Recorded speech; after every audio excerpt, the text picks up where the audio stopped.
Hello, welcome back. Here we are once again on our series on the book Think and Grow Rich. So we'll be talking about chapter 13 and chapter 14 in this video. So I hope you'll be blessed and you will learn something very powerful. So this chapter 13 and chapter 14 is a very important chapter in this book Think and Grow Rich. So let's look at what we can learn from this chapter.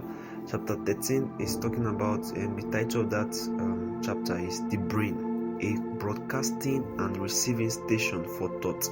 A broadcasting and receiving station for thought. So let's see some of the things Napoleon talked about in this chapter that are very, very important. There are key points we need to note in this chapter that's talking about the brain. This is the 12th step to riches. So what does he have to talk about the brain? Now, the first point that I think is important for us to note here is the subconscious mind is the sending station of the brain through which vibrations of thoughts are broadcast. The creative imagination is the receiving set through which the vibrations of thought are picked up from the ether. So from this now we can see that Napoleon Hill he described the brain as a broadcasting and receiving station, just like how telecommunication waves are being broadcasted and received. So he kind of made the brain like a means of receiving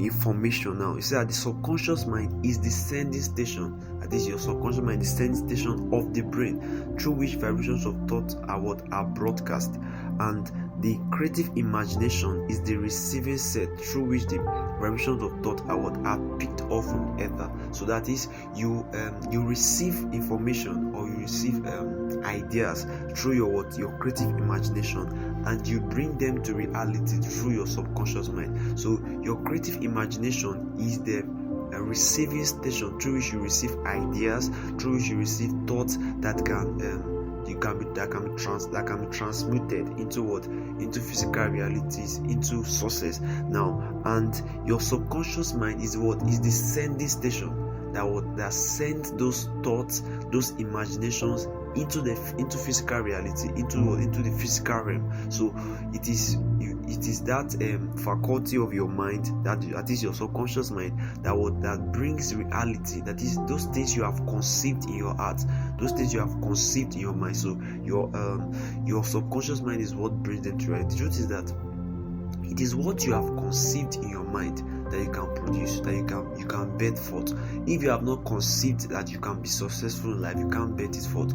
If you have not conceived that you can become a rich person, a wealthy person, you cannot bring it forth. So your subconscious mind plays a very important role in helping you to fulfill and bring forth your desired goals. Now let's look at the second point we need to note here now. It has been determined that there are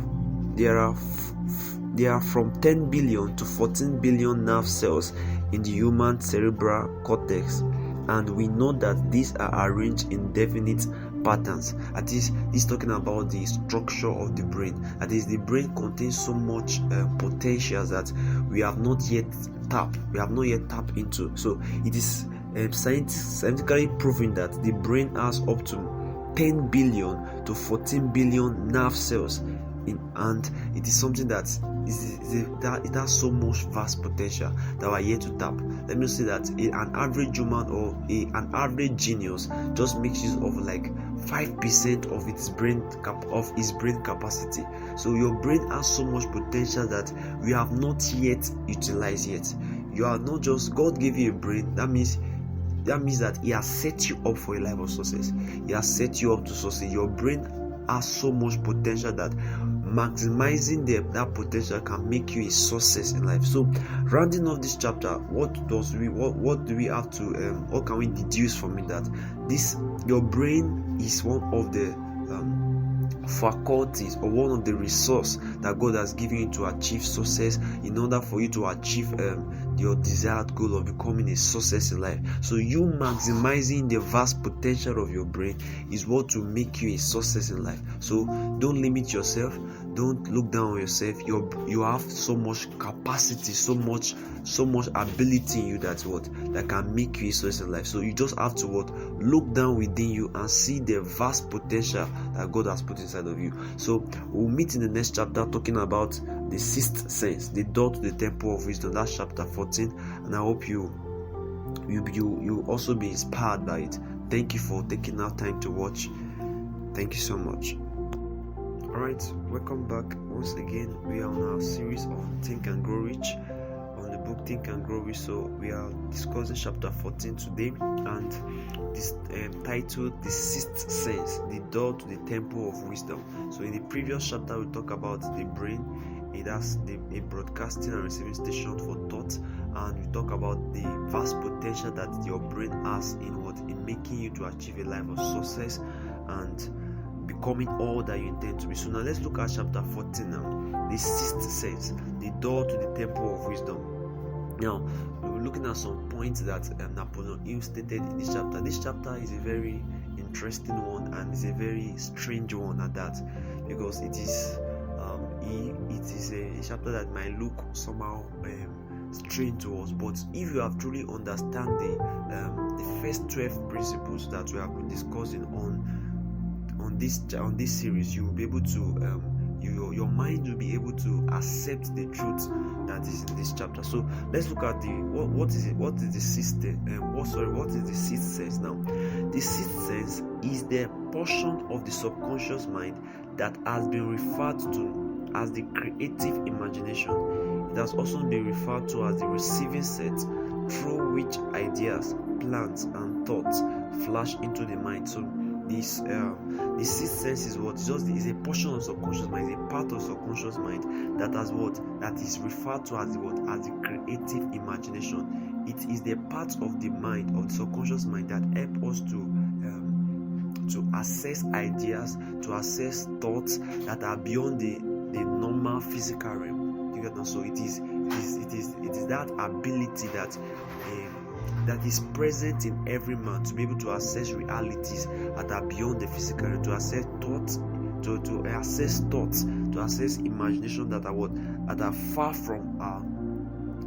from this physical realm. Sometimes we call those imaginations or those ideas, we call them hunches, we call them inspirations. Those are the names we give them in the physical realm. But the sixth sense is what grants us access to inspirational ideas. What grants us access to ideas that are beyond the natural realm. I hope you get that now. So let's look at another point here now. Now in this chapter, why I said it's a strange chapter is that Napoleon usually he has an habit he inculcates, that every night before he sleeps he closes his eyes and he kind of imagine certain characters, certain kind of people that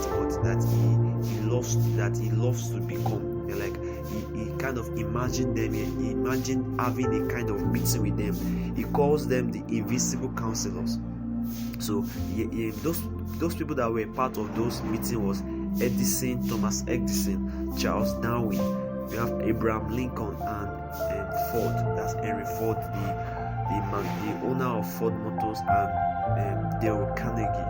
So those are part of the people that he called his invisible counsel. So he has a way of closing his eyes and imagining having a meeting with them, receiving counsel from them. So it's one of the ways of using one sixth sense. That is, you can bring to life imaginations. You can bring to life ideas that may not seem alive in the physical. That is, you can create realities. You can transport yourself into reality that might not be available in the physical realm. So he said something there, that my experience has taught me that the next best thing to being truly great is to emulate the great by feeling and action as closely as possible. That is, one of the ways to achieve greatness is to follow the path of those who have achieved greatness. It is the most, I'll call it the very simple way to be great in life.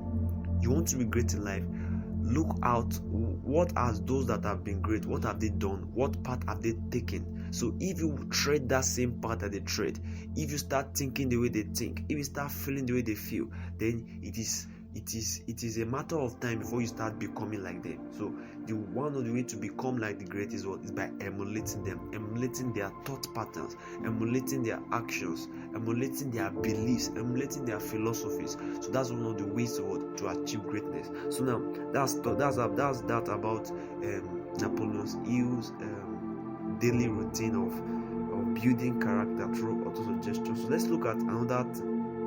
Okay, I think that's all for this chapter. So I will just kind of give you my own personal thoughts and conclusion. What will be my final take for you in this chapter that you can just ponder on. So my personal thought and conclusion on this chapter, on chapter 14, the systems, the door to top temple of wisdom. Everything you desire exists, and they are attainable, but they exist in the realm beyond the physical, and the only way to access them is by learning how to transport realities from the unseen to the physical.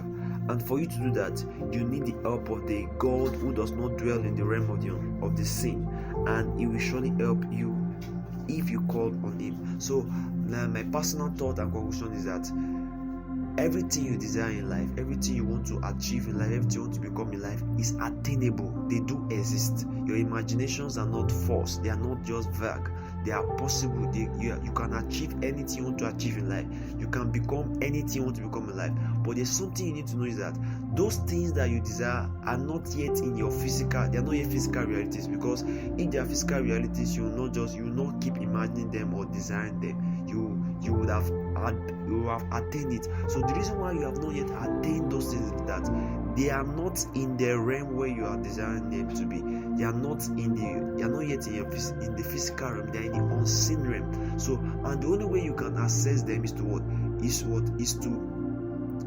seek the help of the God who does not dwell in the realm of the seen. God does not live in the physical realm, so He lives in the realm of the unseen. So, and is the one who controls the spiritual realm. So once you can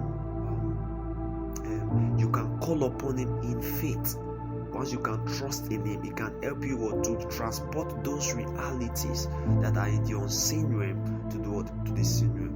It's true that you can achieve all your dreams. You can become all that you want to become in life. It is possible. There is no limit to what you can become in life, as long as you believe it and you trust in God to help you to achieve those possibilities. Then it is attainable. It is possible. So my word for you today is that you can achieve your dreams. You can become all that you want to become. You just have to believe in God and believe in His ability in you to help you to achieve all that you become, all that you want to become. Thank you so much for taking our time to watch this video. Do have a wonderful time.